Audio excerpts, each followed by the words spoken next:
Well, welcome to everybody that's here. I appreciate it. It's a great time to get together. And I'm Harvey Morrison. I'm the past president of our chapter of Trout Unlimited here in Spokane Falls chapter. And on behalf of Trout Unlimited and our local chapter, I want to thank you for coming out tonight. One of the things we're going to learn is that this is probably one of the most important urgent conservation crisis that we face in the West.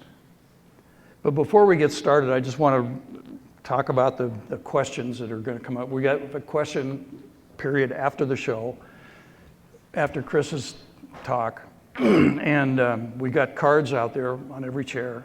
And if you have a question you want to, I don't think we'll probably get to all of them, but we'll try our best. And when we get to that point, we'll pass those cards to the center aisle, and we'll have people pick those up and bring them up here, and we'll do the best we can to answer them for you. My job tonight is to introduce our speaker and get you all ready to imagine a free-flowing Snake River. Some of you here tonight, I know, are like me. You can imagine that river because you can remember that river. We're among the few, thank you, there are a few out there. We are among the few who knew the river before the dams. For me, it's memories like that turned me into a fish lover, and for decades, an advocate of the Snake River. I guess it all started when I was a boy, some 70 years ago. The summer I was about 8 years old, my dad had a job in Tonasket, Washington, took me up there with him for a week.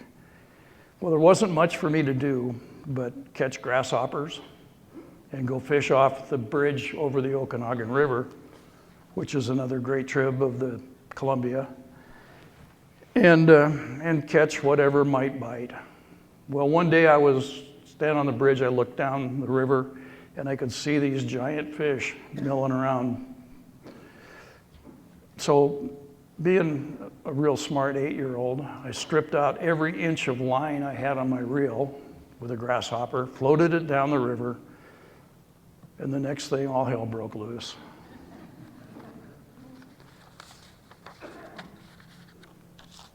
Me holding on to my precious rod for fear that either me or the rod were going to go off the bridge into the river, and that giant silver fish jumping all over the river.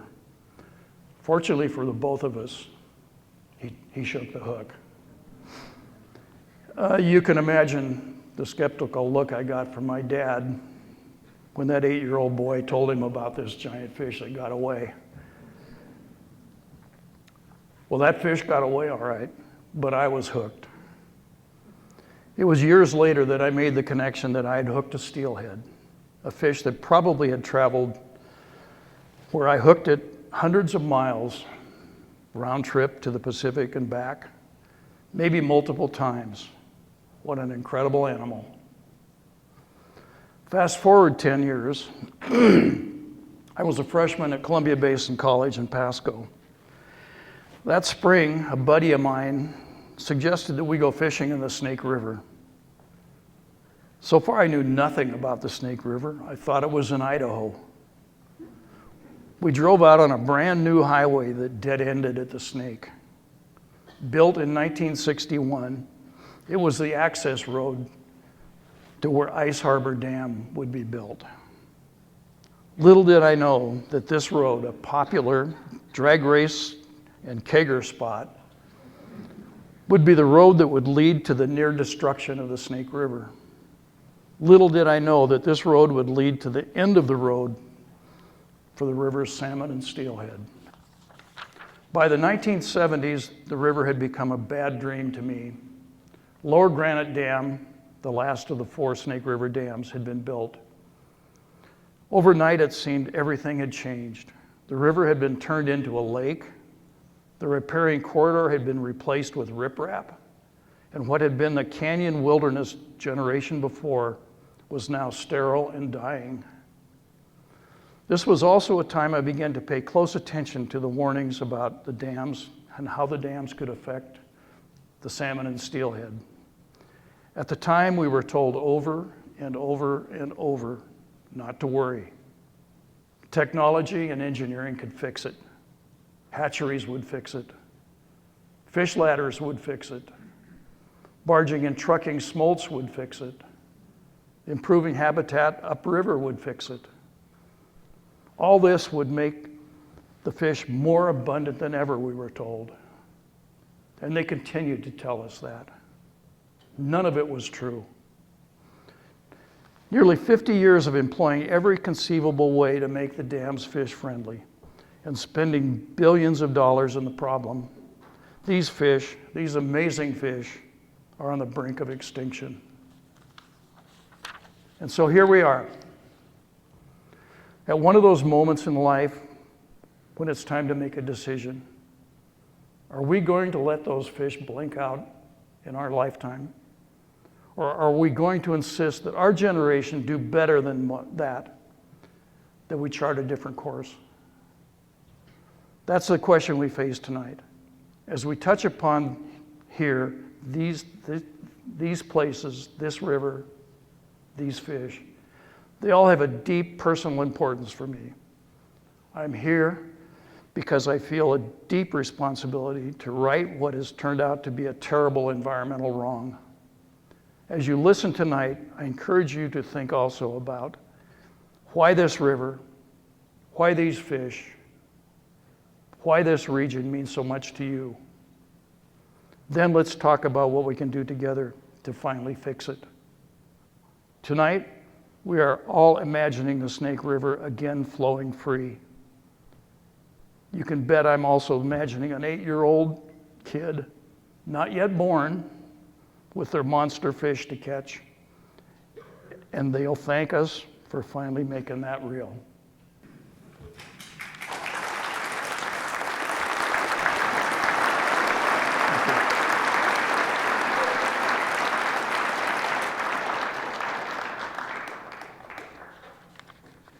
Thank you.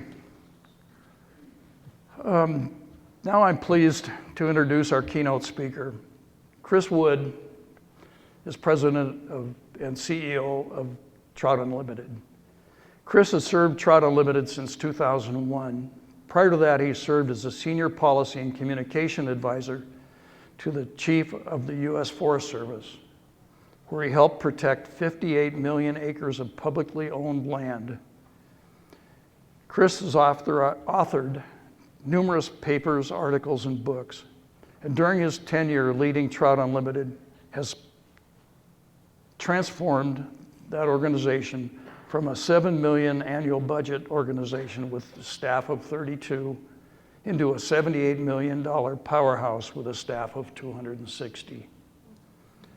Chris is an enthusiastic champion of habitat restoration, a committed partner to agencies and businesses, and a fierce advocate for cold water conservation. No surprise then that the Snake River is such a focus for Trout Unlimited and for Chris personally. Please join me in welcoming Chris Wood.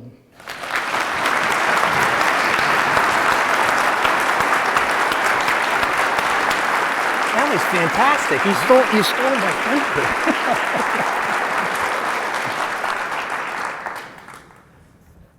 I just told Harvey he stole my thunder. You know, one of the coolest days of my life occurred in a place called the Poverty Flats, which is on the South Fork of the Salmon River. I was a field tech for the United States Forest Service, which is basically a glorified intern. I think I was paid, but I'm not exactly sure. And we would go out for a week and do these paired watershed studies. We'd look at a healthy watershed and then look at an impacted watershed and do different studies about cobble embeddedness and dissolved oxygen and water quality. And we were packing up at the end of the day, and in the middle of the river, this big Chinook salmon just leapt straight in the air. And we all stopped and gave each other that, did you just see that? Look. And she did it again and again. She jumped 5 times, her body fully leaving the water. And every time she leapt, there was about probably 5 of us on this crew, we all yelled, yeah! And it was and it was up and then back down. It was as though her body were an exclamation point to the word live. So this fish, and I was told by biologists that it was probably a she entered the ocean about 800 miles from where we were. And she dropped her scales. She never fed once in climbing 7,000 feet in elevation. I can't ride my bike to work without being hungry. She avoided any number of predators, including anglers. She traversed 8 separate dams to get back to the very river that she was born, to have sex one time and then die. And then her body provided the nutrients that kept that whole system intact. Since we're at Gonzaga, I'm going to do this. What a wonderful reminder of God's creation. That story is so hopeful. Those salmon are so hopeful. And it gives me such great hope in my heart to be here today with such terrific advocates. And I want to focus on that theme of hope because this is by definition a story of loss. But I do think it has an optimistic ending and a hopeful outcome. But one of the reasons I'm so optimistic is that there are so many great people here today. And before I really get started, I want to just call out a few of them. Harvey, as you just learned, has long been a champion of conservation. He was opposed to the dams before they were installed, and he's remained a fierce advocate for a wild and free Snake River. Sam Mace has spent I'm not going to say the date, many years working on salmon conservation issues. You wouldn't believe how many years if I told you and then you looked at her. But she worked for us at Trout Unlimited, and she went to work for many distinguished years with the Wild Salmon Center, SOS, Save Our Wild Salmon, and has been a terrific volunteer for the chapter. And it was Sam's idea, actually, to pull this together 6 months ago. And so, Sam, thank you. Thank you for everything that you've done for wild salmon and steelhead of the Snake River Basin. Pat Hesselgesser, who you'll get to see after me, is the chair of the Washington State Council, and Steve Miller is the NLC chair. So these two are forces of nature. A few years ago, they took on a 10-year battle to eliminate suction dredge mining from spawning salmon and steelhead streams. Suction dredge mining is, we try to be a careful organization at TU. Suction dredge mining is an abomination. And it took them 10 years, but they got that stopped. And I just learned just now from Pat that they've trained over 300 volunteers from the chapter, from across the organization rather, to go out across the Pacific Northwest and inventory perched culverts and other blockages for fish, and so we can go out and prioritize repairing those. And then Josh Abel and Scott Noble, two great volunteers with the Spokane Falls chapter of TU, have spent countless hours helping to pull this event together, and I would be terribly remiss not to thank Otto Klein as well, the relatively, I think, newly minted chapter president who hosted us today for a terrific lunch at the Ruby Hotel. And then finally, there's a number of TU staff who made the trek, who are in the region, who drove over tonight. And I just asked, maybe you could all stand up for a second and let everybody acknowledge you for your presence. Rob.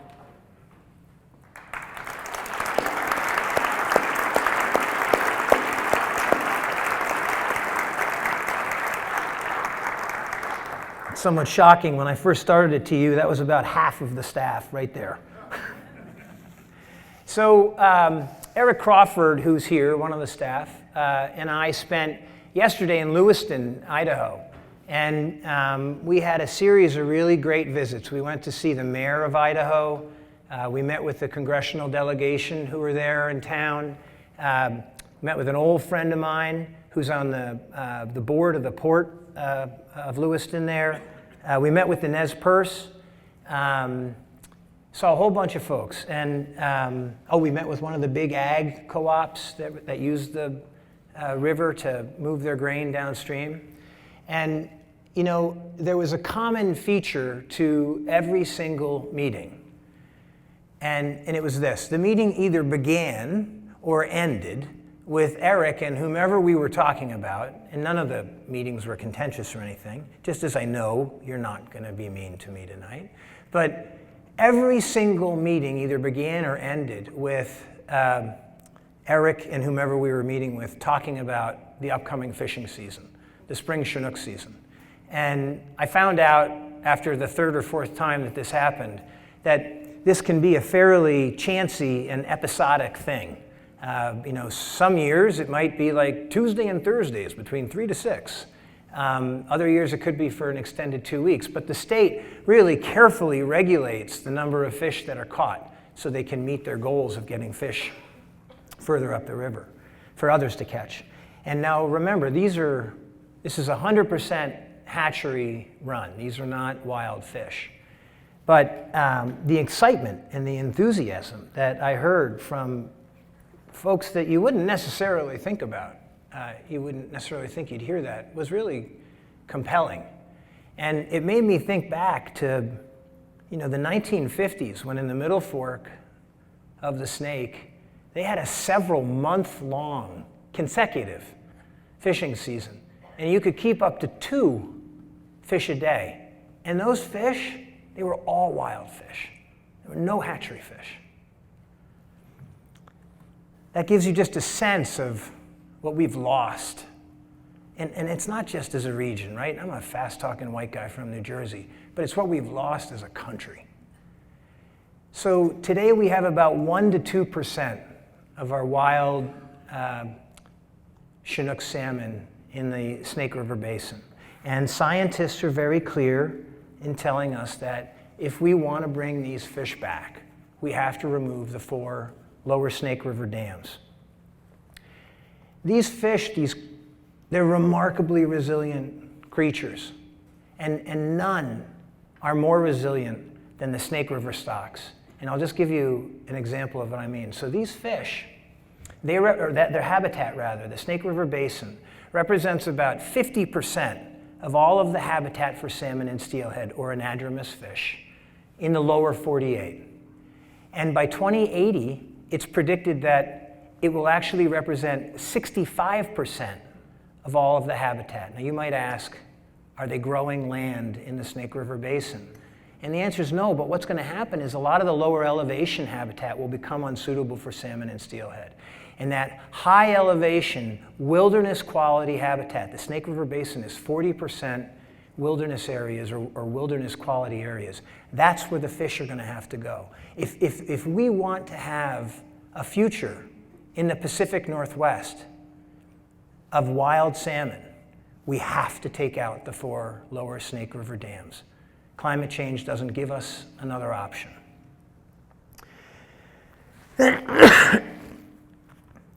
So Harvey alluded to this a second ago.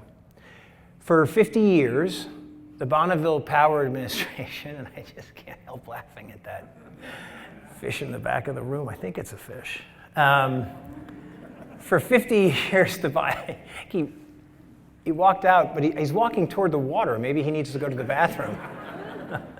For 50 years, the Bonneville Power Administration has spent about $18 billion doing habitat restoration, doing increased flow, doing drawdowns, barging fish around dams, putting a bounty on predators, all in an unsuccessful effort to recover these fish.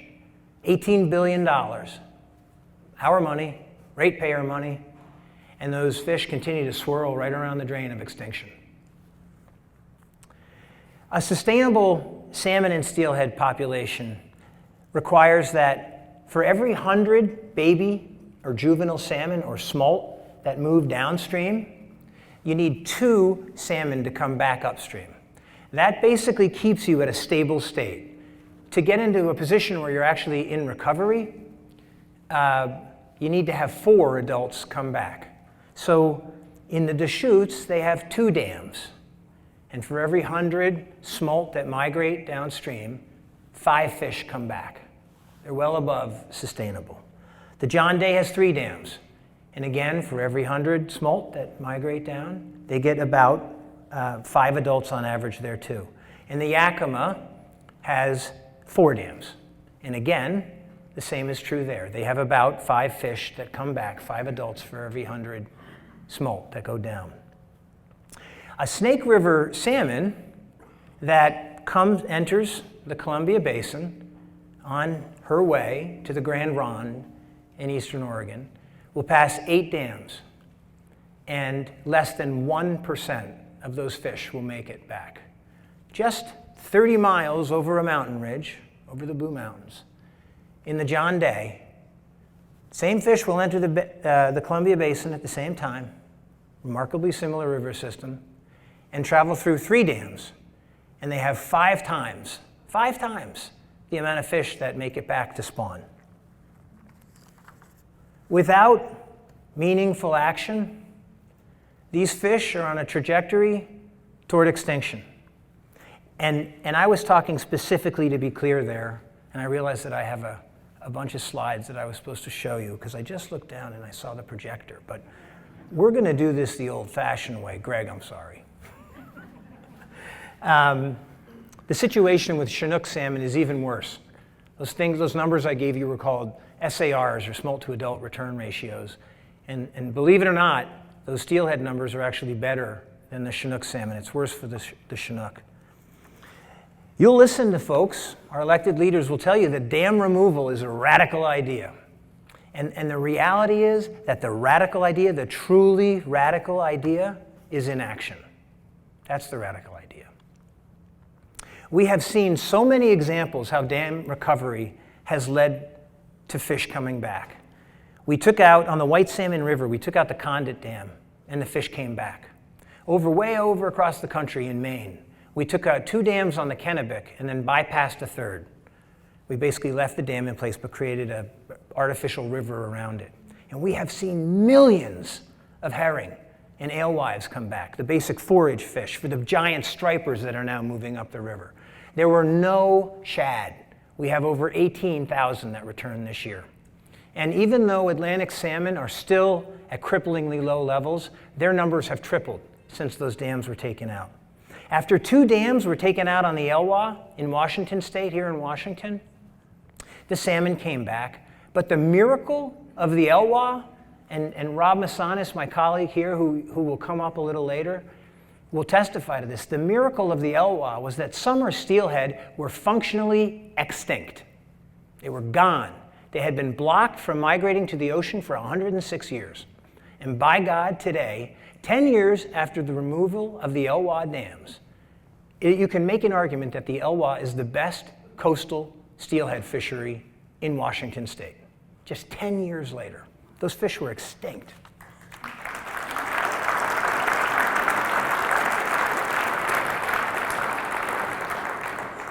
So with a few very notable exceptions, our elected leaders in the Pacific Northwest from both sides of the party, lest you think I'm being an ideologue, have kept their heads down and simply hope that the salmon issue will simply just go away.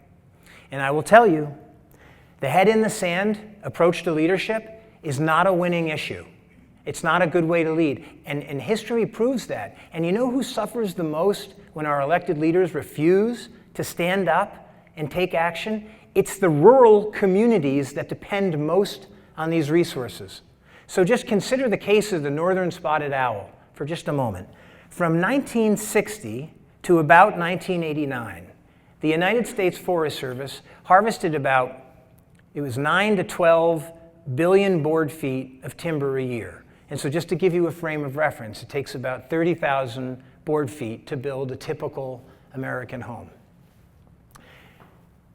They knew People were concerned that those were unsustainable levels of harvest. They knew that there was a lot of siltation occurring and there were problems with trout and salmon.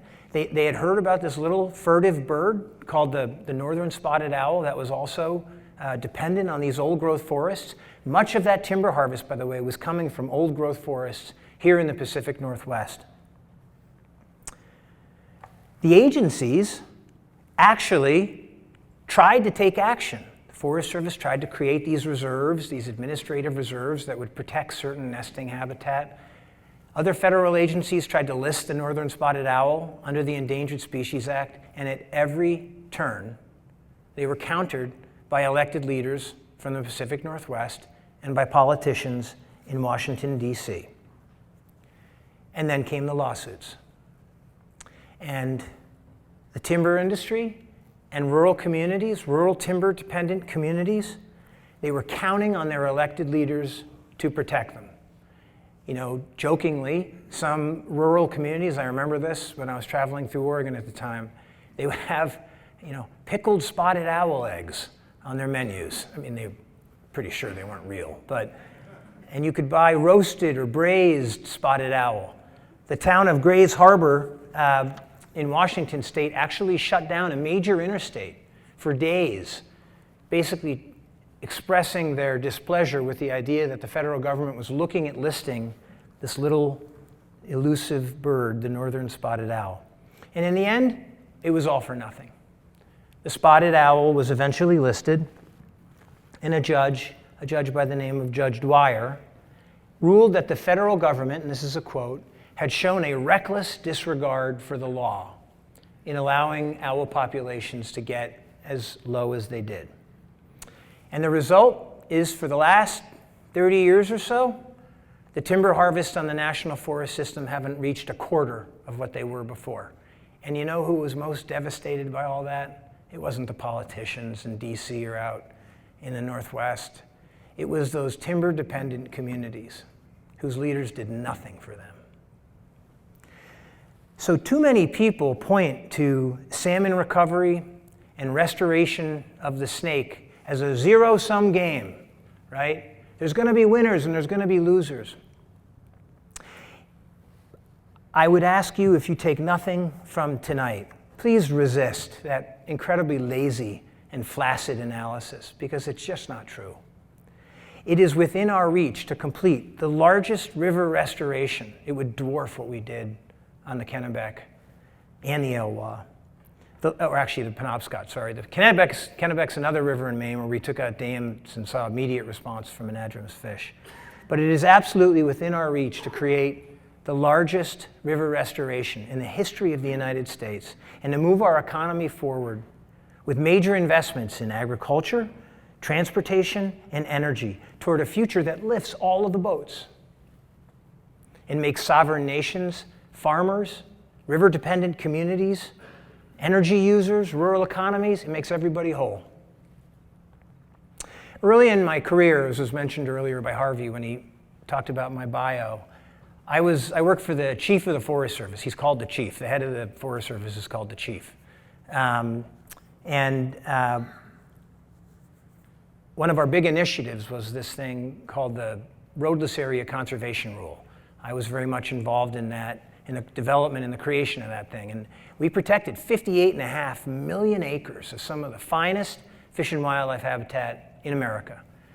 And we had polling that showed that every state in the Union supported the protection of roadless areas, except Idaho.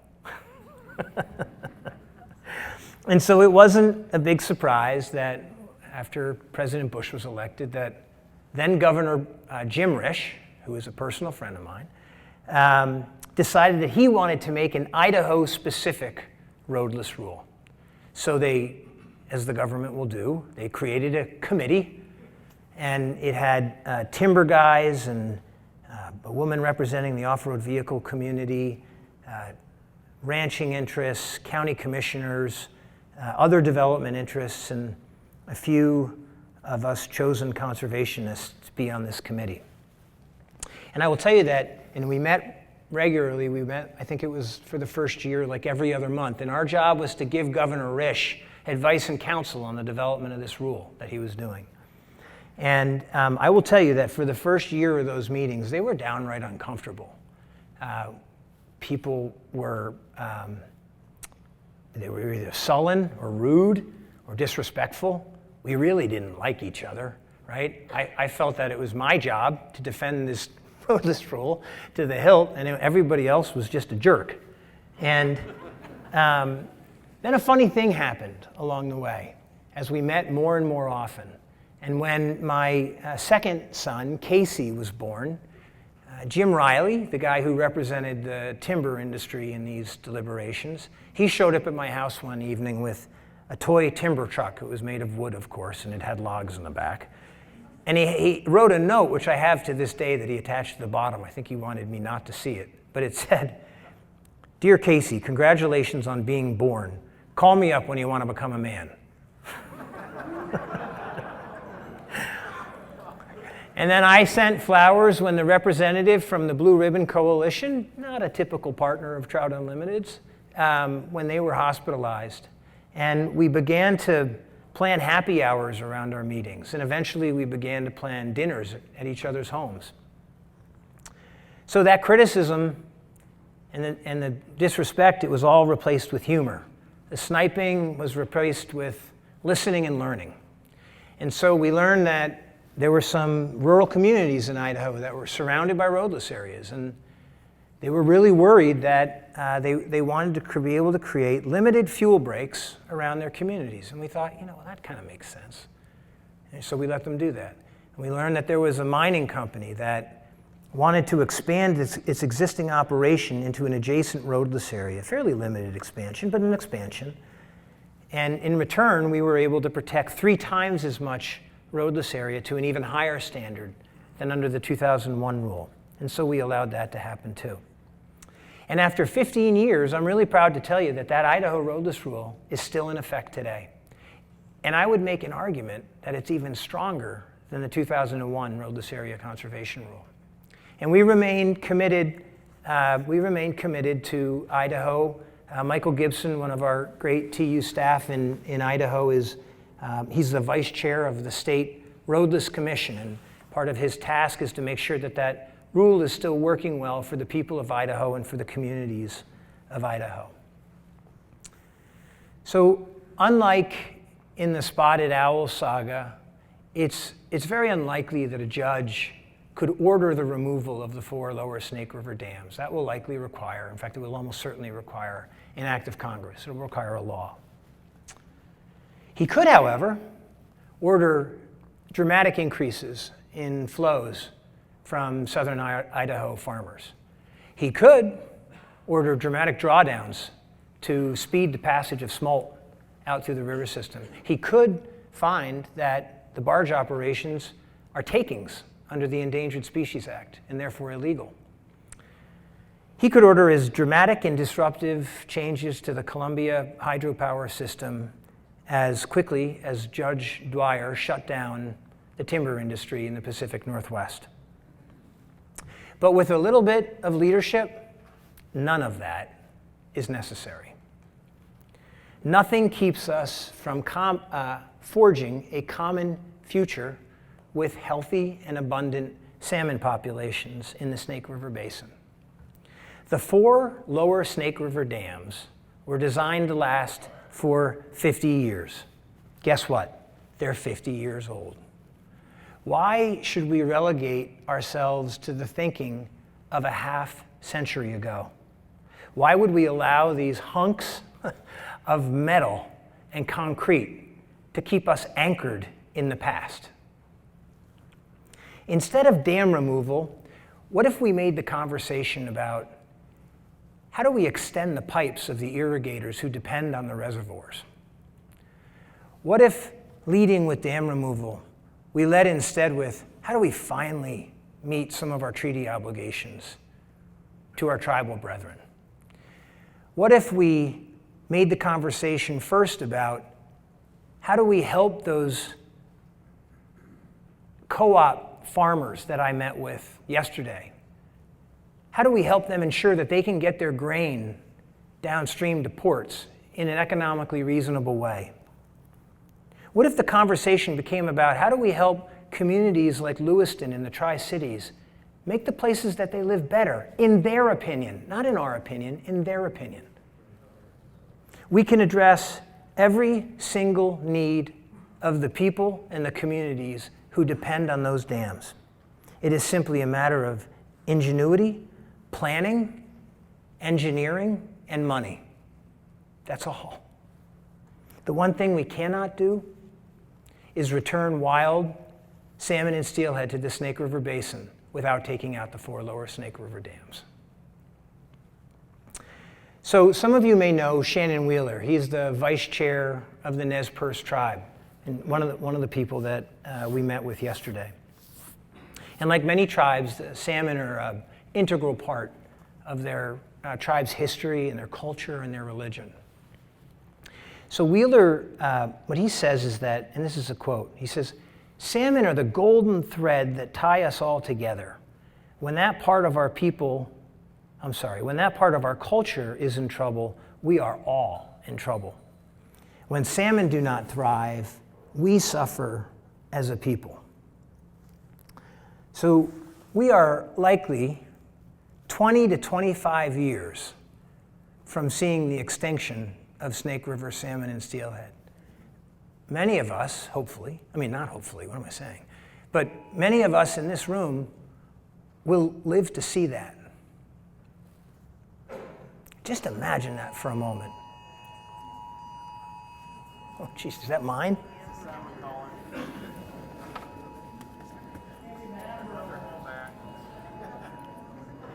It's not mine. Oh my gosh, it's the Corps of Engineers. It's BPA, there's a plant.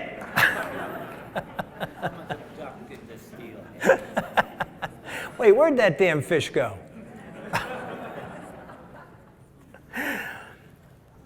Anyway, it's gonna get hard to pull back here. But it's hard to imagine that. What a loss that would be. What a stain on the soul of America. The fish, it's him, he's back again. The alternative, though, is that we can restore healthy and abundant, catchable populations of salmon and steelhead. We can revitalize river-dependent communities with major infrastructure and economic investments, and we can honor our treaty obligations to the basin tribes. These dams, make no mistake about it, they provide benefits. They provide transportation, they provide water supply benefits, they provide energy, all of which can be replaced. All of which can be replaced. And we can do this in a way that helps to revitalize the economy of the Pacific Northwest, like cooking with gas. So let's hope that we can learn from the lessons of the spotted owl and learn from the lessons of the Idaho roadless rule and commit to acknowledging the benefits that these dams provide people, and then work together to ensure that all who depend on those benefits are made whole. That's our collective challenge tonight. We know how to meet the needs of the people and of the fish. Let's get started before it's too late. Thank you all very much.